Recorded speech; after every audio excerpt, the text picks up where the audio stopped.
Hello again.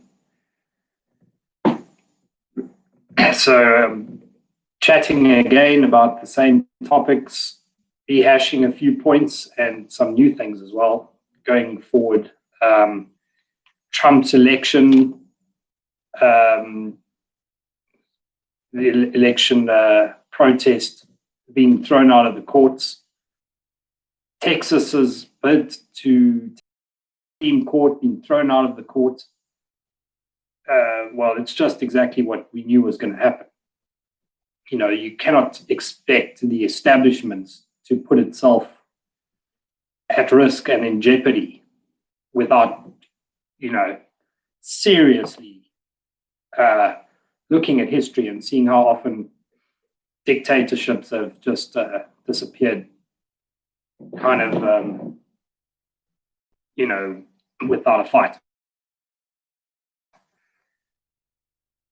Just the levels again of infiltration, it's phenomenal that these people have put in place in every sphere of society, every sphere of society, a stop guard, a person, and the persons that will do their bidding.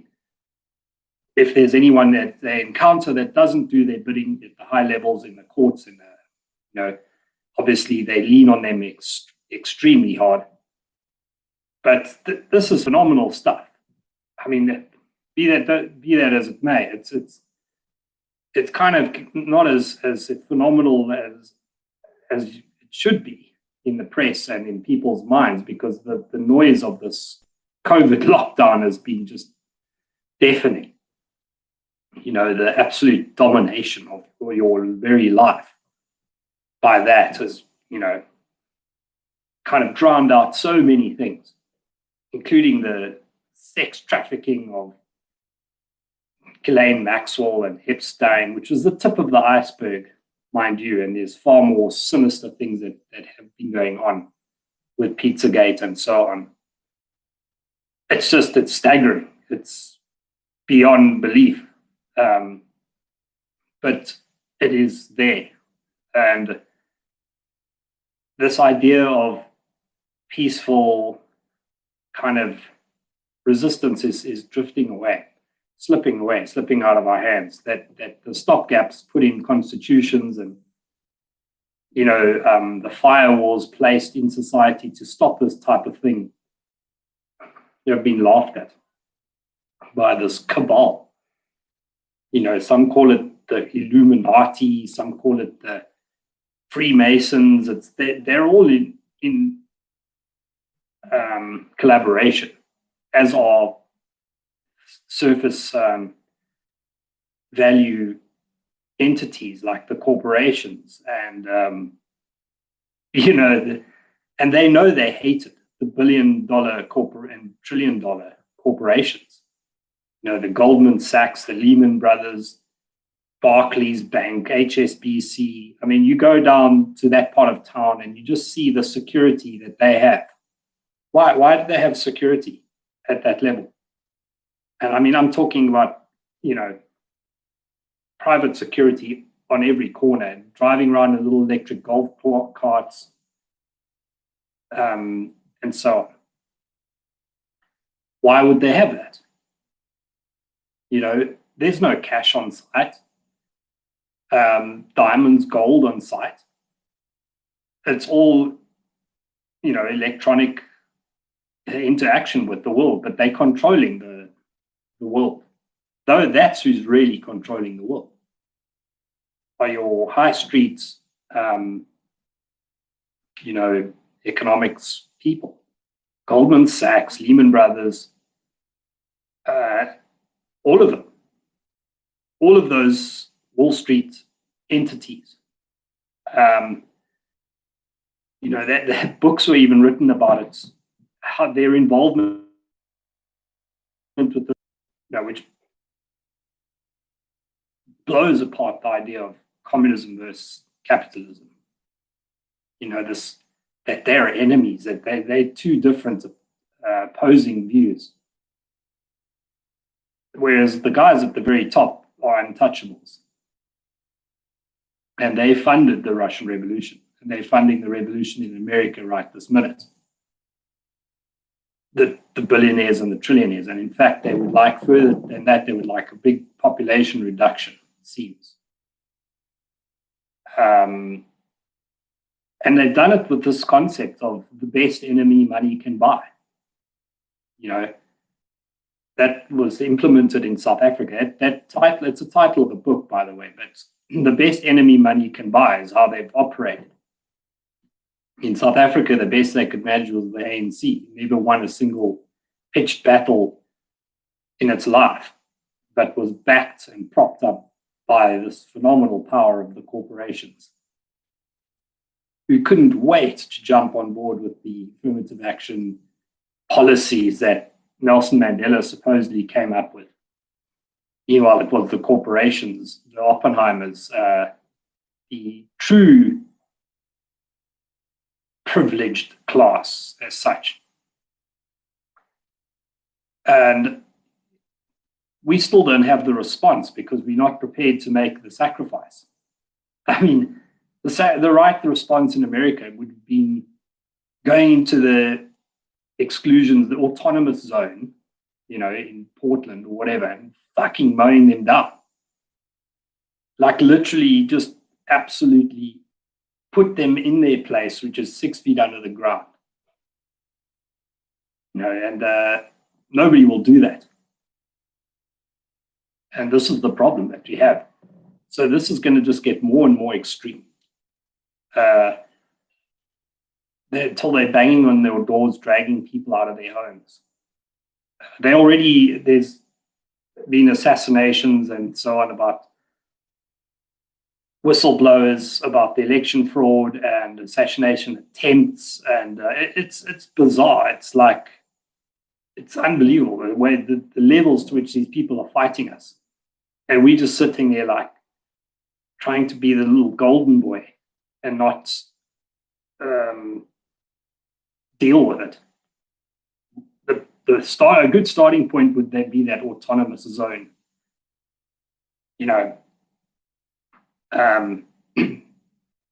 partially our problem is that we have this demonization of Machiavellianism and the Austrian painter type of mentality, when a lot of these things that are forbidden are actually the exact thing we need to be doing.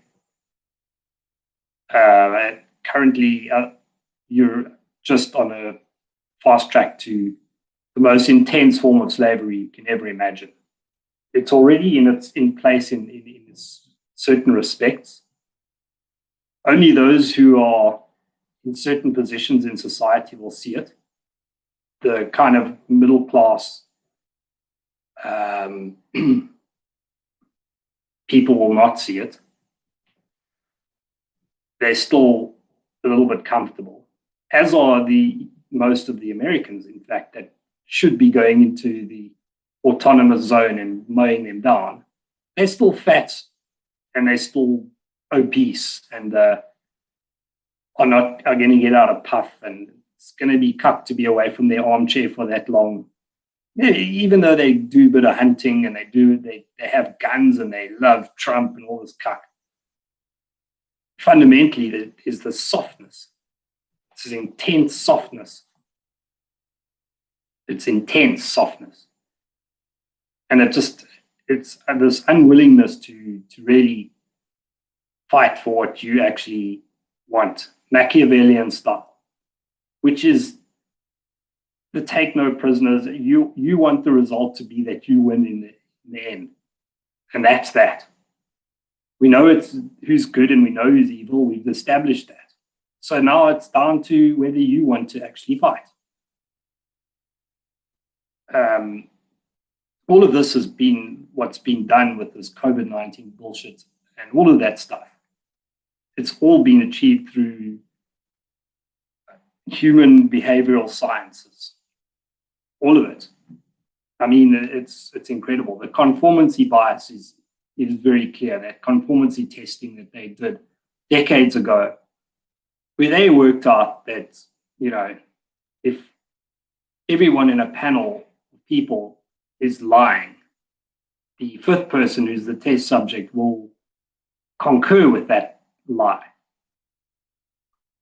You can research this testing. It was done. And if there was one person who on the panel who sided with the test subject, the chances of believing a lie decreased massively.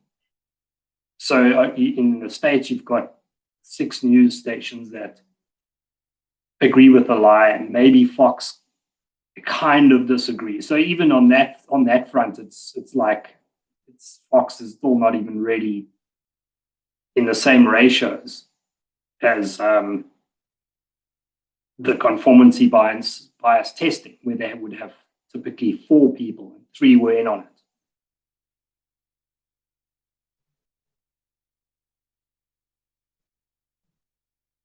So even the ratios of that are actually way out of whack. We've got like 1 in 10, I would say, ratio, because we have to go scurrying and burrowing down into the internet to find the truth. It doesn't even come to you. It's not even really presented to you. The mainstream media and mainstream internet is completely saturation bombing people with the lies of COVID-19. And the conformity bias science is working out to a T.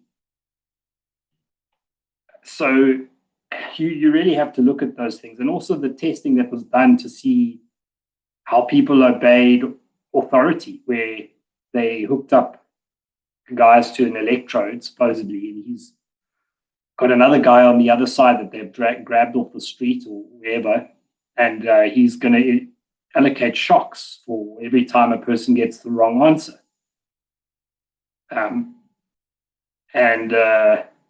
He's been given this position of authority, who's telling him, okay, his answer was wrong, you have to administer the shock. And even in his protest, he's saying, no, I can't. The guy's saying, no, you have to do this. And he does it anyway, until eventually it's at 150 volts or whatever. It could be life-threatening. And still, the person will do it.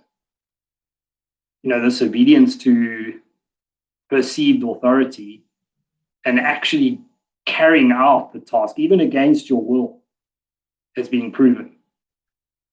The people's kind of critical skills put under certain conditions are non-existent. And you can see this with the police in the UK that are obediently following the orders of the cabal, which are so outrageous that it's not even worth debating about, to be honest. I mean, I sat there arguing with some of these officers, and it's quite incredible that you actually sit there thinking, do I really actually have to be saying this? The levels of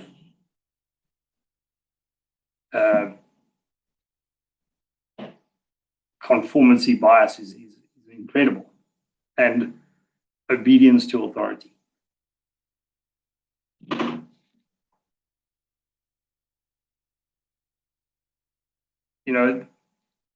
Also the fact of this cabal are very good at, and there's various permutations of this, of accusing others of what they do.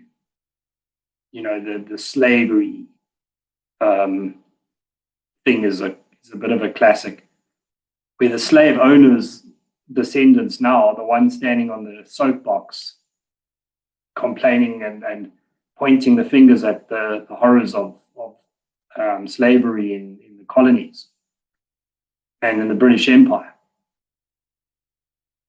Who were the ship owners? Their descendants are the very ones that are now pointing the fingers. So to accuse others of what you do, right? But then that can also be put in another way, where you kind of go on the attack when you are actually the guilty party. And that is what is essentially happening. They've attacked all of, I guess, Western society, you could call it. I mean, I don't even like saying Western society, because they've subverted the meaning of that. we have to wear masks in their corporations as soon as you step in. We have to, when you go to Checkers and Pick and Pay, they're your new boss now. The old lady that was coming in there complaining about this quality of this goods and this, that, and other. No, now they're telling you. They are your boss. You've all escaped corporations by working from home or being independent, or perhaps you're in a comfortable position, but you actually now dominated after hours. And that should be an absolute outrage. But it's this thing of now these people have been discovered to be guilty of something, namely this pedophilia. The list is so long, it's staggering. Hillary Clinton backing ISIS, all the establishment backing ISIS and sending enormous funding to these horror shows that were to the detriment of Christians, actually, when you broke it down in the Middle East, for example. Seriously put a dent in Christians and good Muslims too. The innocent, basically. So when you look at these things that they've been caught out with, they've come up with this, it's almost like they've come up with this insane plan. I mean, it's like, Mr. Hyde has been given the reins over Jekyll, and now Dr. Jekyll is he's non-existent anymore in the realm of his high position of power. Mr. Hyde is now on the attack fully, so we can never gain our footing and refocus our focus on the colossal crimes that have been taking place. And as I say, it's a list, and it's all integrated. It's like organized crime. It's all integrated. You need to catch a wake up about this. It's just the same as how people never question how Las Vegas, got rid of the mafia. They never got rid of the mafia. The mafia were always in control at the highest level. And it's not the Italian mobster that you need to be. You need to be looking more at the Meyer Lanskys and this, that, and other. And then they're not even that high up. They're still kind of the real bosses. We don't even know who they are. Because that's being a clever boss. You don't expose yourself. We're all looking for this leader. We should have one, I believe, but he should be a man controlling things that nobody knows who he is, actually, and provides the funding and the strategies and delegates orders. Because the left will just assassinate one way or another. Jail, assassinate. I mean, they're still throwing 92-year-old Ursula Haberbeck into jail in Germany because she disputes the Holocaust, the account of the Holocaust, that there was this massive extermination camp with gas chambers. And I don't know if you've ever seen a gas chamber, but it kind of seriously hermetically sealed door of solid steel and glass windows, and they seal it shut and they lock it down. And I mean, these gas showers where they were supposedly gassing people,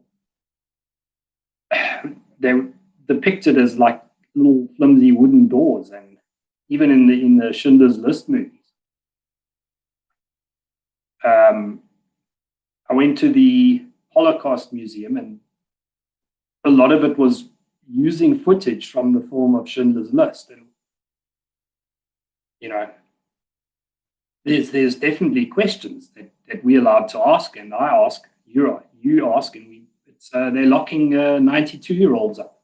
And apparently she lived close to one of these camps, and her childhood recollections were very different from what this government says that it must be. The German government itself.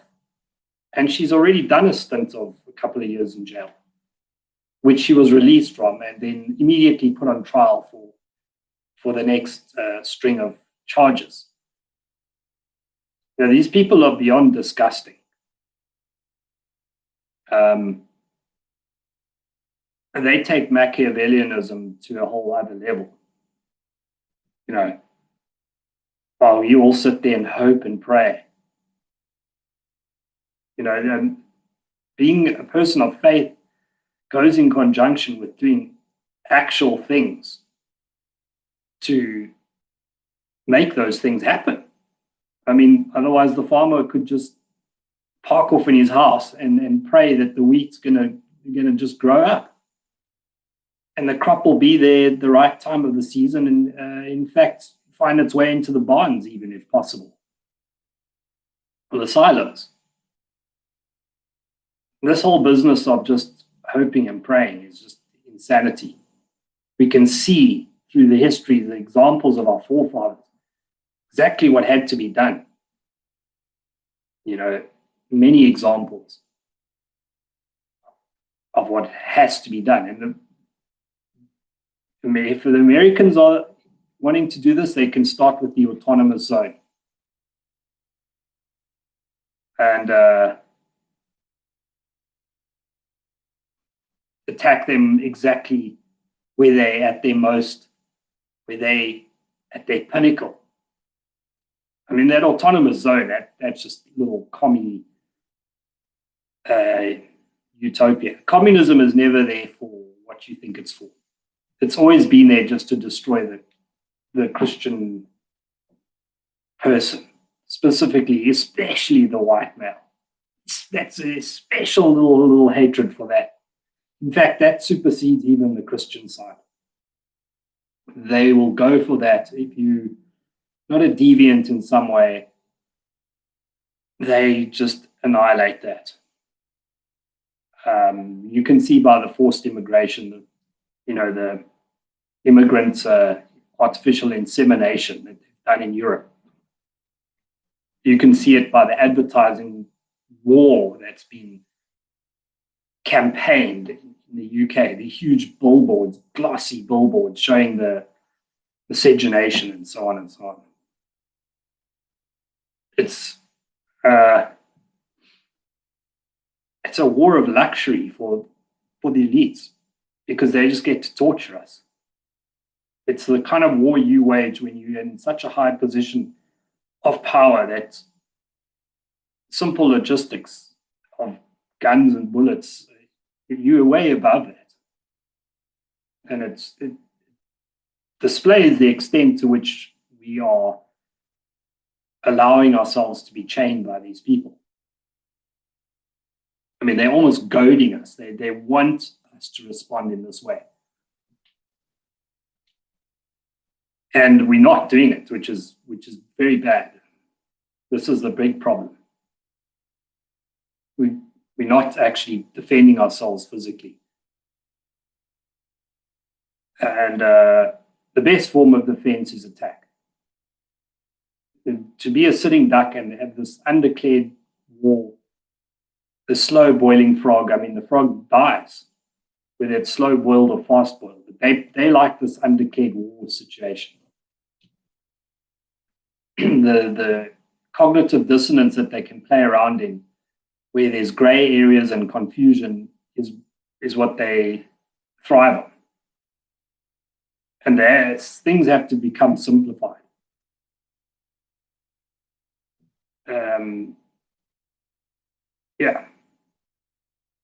This business of them switching victim status all the time in the media it's disgusting.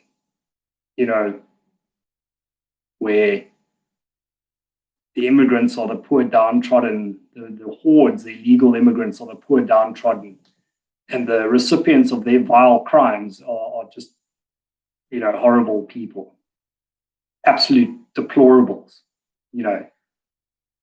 They're so special. Hillary's so special that she uses a highfalutin word like deplorable. Meanwhile, she's actually such a piece of scum. It's fucking unbelievable. The mistake Trump made is that he did not nip it in the bud when they started with this COVID. He played along with it, and it's come to bite him in the arse. You cannot allow a single one of their lives any oxygen. if on week 2 he had have turned around and said, listen, this COVID-19 is utter garbage, we're not having it. Instead, he wore a mask, and then he didn't wear a mask, and then he got the COVID, and then he was better, and he played the game. He allowed them to have this mail-in ballots thing, and now, look, the Supreme Court's just chucked everything out. I mean, really, ha ha, ha ha ha. It's so funny, you know? And the left will be happy to keep, the cabal will be happy to keep this dispute going on for the whole of next year, where there's counterclaims that get thrown out of courts, appeals.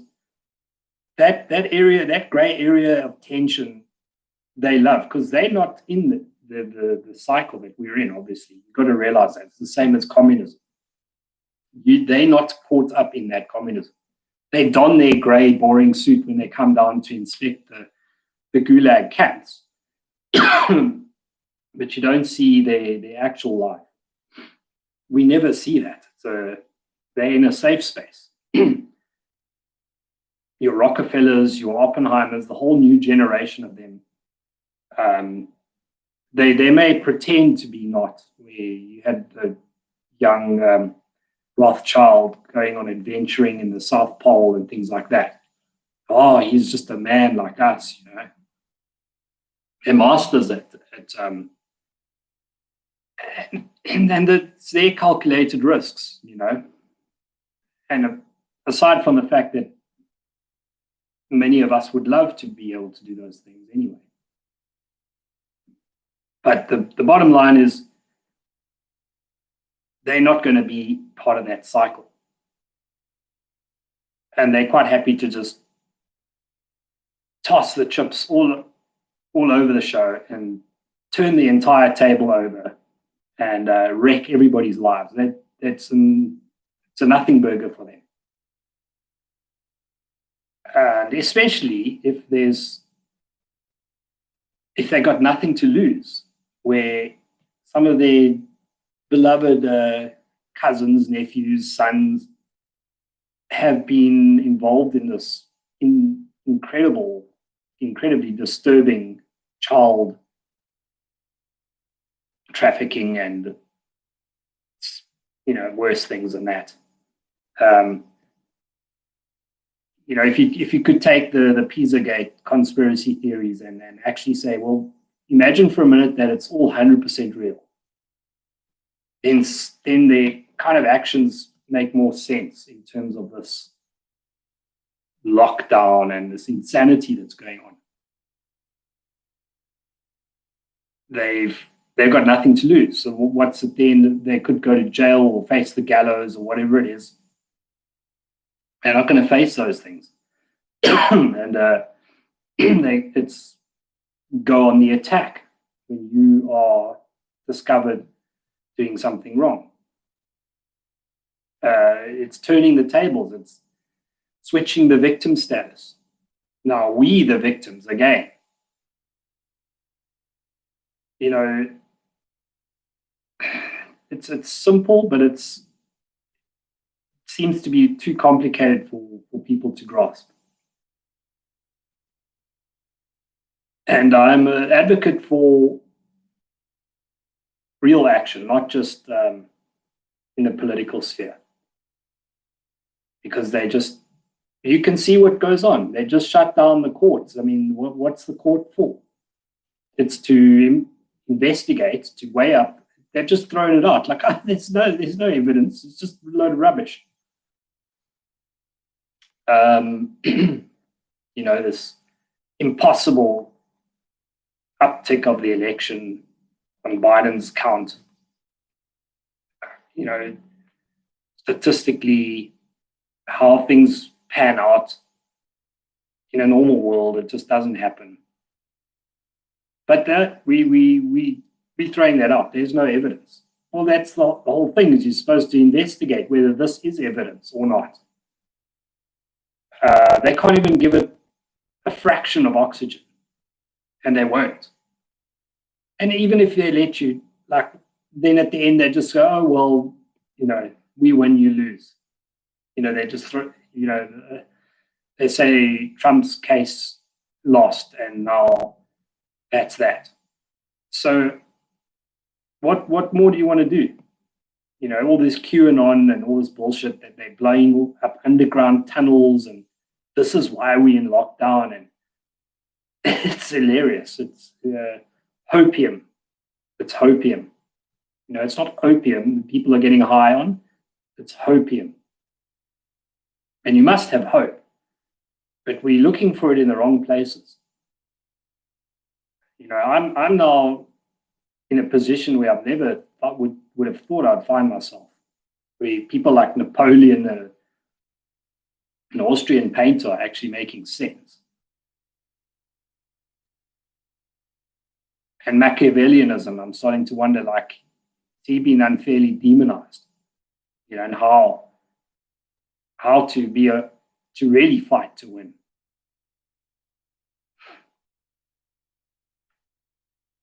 Anyway, I'm going to end it on that. And also another thing, the churches that completely capitulated for this whole thing, where if the government said they're not allowed to sing in church, congregate, that they actually obeyed this. John MacArthur put up a bit of a fight, and I think that's maybe one or two others, but for the large parts, in fact, even his church did shut down for a period. So during Easter, I think that they did literally obey the beast. They haven't taken the mark of the beast yet, because it's seriously looking like it's to do with the vax and trax situation. But it is eye-opening to see that how the saints have been conquered. I mean, you have to look at the steps in the book of Revelation, and I still don't know where to stand on that, because there's so many different theories about it. Are the cabal literally just copying it because it's an illusion, it's a deception tactic, and a terror tactic? Because they literally want us to know that it is the mark of the beast. They haven't been,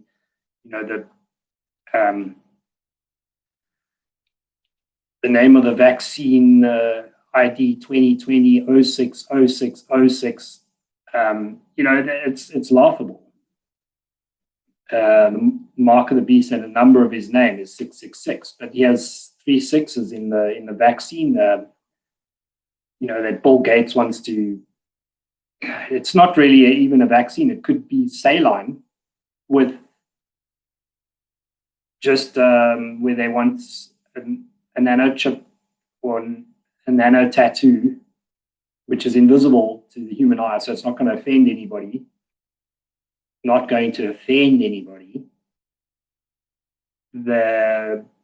He's branded this thing with 3 6s in the patent. Oh, that's a conspiracy theory. Except when you Google the patents office, it's there. How many more conspiracy facts do you need to have thrown in your face? 6 people, 6 feet apart, 6 months of quarantine. Again, touted by Boris Johnson himself. Why do they have this obsession in using this? Is it a deception, or is it the laws of the whole universe that they have to disclose what this is? And I could see people fully submitting to it, if I'm honest. They're saying, oh, you can travel, and you could go to your office again, and get your promotion you've been looking for. You can waltz into the shops without being stopped at the door. All you need is to get this vaccine and the ID or the card or whatever, or the tattoo on your wrist, to show that you've had this health concern sorted out. It's incredible. But so is that how it works? That They have to disclose that it is the mark of the beast and you got the choice, which is pretty much what it is. You've got the choice, but then it's not much of a choice either when it comes to starvation and not being able to go visit your family. That's not much of a choice, really. So I have a little bit of a dispute, a little bit of a complaint about that. You know, it can be as spiritually strong as you like, but you try and survive without food and shelter. And, well, not really possible. So think about these things, and any comments are welcome. Catch you later.